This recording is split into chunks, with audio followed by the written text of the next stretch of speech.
Right now, somewhere in your house, your phone is within arm's reach. You feel a small itch of nothing to do. You reach for it. You don't even decide to. Your thumb just moves. But for 300,000 years, humans felt that exact same itch, and there was no phone to reach for. So what did they do instead? The answer is far stranger than you'd expect. Boredom is not a modern invention. It is not a side effect of too much comfort or too little stimulation. Boredom is old, ancient old. It evolved for a reason, and that reason had nothing to do with entertainment. Psychologist John Eastwood, who has spent years studying the science of boredom at York University, describes it as a signal. Not a punishment, a signal. Your brain uses boredom the same way it uses hunger or thirst. Hunger tells you your body needs fuel. Boredom tells you your mind needs engagement. It is a nudge, not a flaw. Think about that for a second. Boredom is your brain asking you a question. What are you going to do with this moment? For most of human history, that question had real stakes. A bored hunter-gatherer wasn't bored in a room with 4 walls and a charging cable. They were bored in a landscape full of threats, opportunities, and open time that needed to be filled with something useful. Boredom pushed them to look, to wander, to notice a broken tool that needed fixing, or a shift in the wind, or tracks in the dirt they hadn't paid attention to yesterday. Boredom, in other words, was a scanning mechanism. It kept the ancient brain from settling into a dangerous kind of stillness. So what filled that scanning time exactly?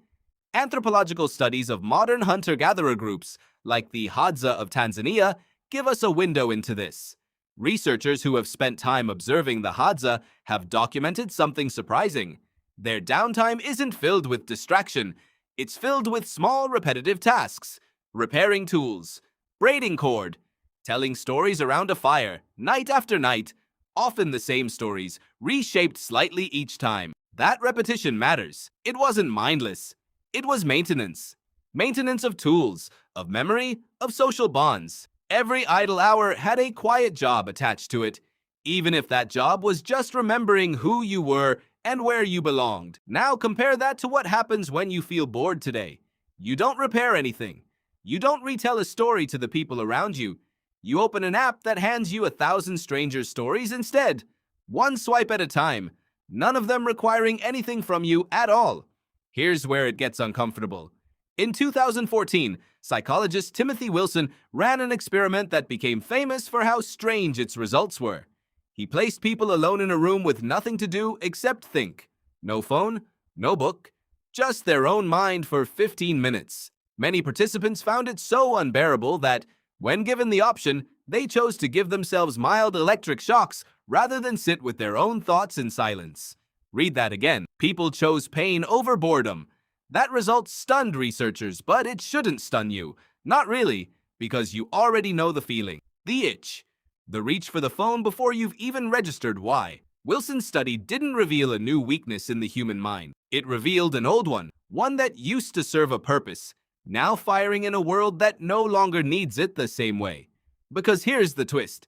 Ancient boredom was rarely allowed to just sit there, unanswered, for long. The environment itself absorbed it. A wandering mind bumped into a task.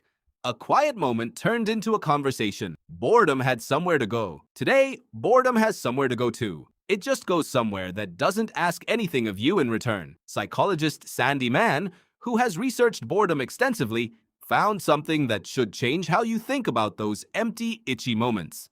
In her studies, people who were given boring tasks before a creative exercise performed better on tests of imagination than people who went straight into the creative task. Boredom, she found, isn't the enemy of creativity. It's often the doorway to it. Your ancestors weren't lucky to be free of boredom. They were never free of it at all. What they had that you don't was a world that turned boredom into motion, into craft, into story, into connection with the people sitting beside the fire. You still have the same itch they had. Your brain hasn't changed in 10,000 years. What's changed is what's within reach the second that itch appears. Think about the last time you were truly bored. Not tired, not sad, just bored, with nothing pulling at your attention. Did you sit with it, or did your hand move before you decided anything at all? There's a reason that moment feels almost unbearable now. Your mind is still built for a world where boredom led somewhere, where it turned into a fixed tool, a finished story, a stronger bond with the person next to you. Now it mostly turns into 45 minutes you can't quite account for. This doesn't mean the itch is broken. It means the itch is doing exactly what it always did. It's just aimed at a door that leads nowhere. The next time boredom creeps in, before your hand moves on its own, there's a strange kind of ancient permission hidden in that feeling. Permission to look up, to notice something, to fix something small, to tell a story to someone in the room. The same one you told last week, reshaped just slightly, the way it's always been done.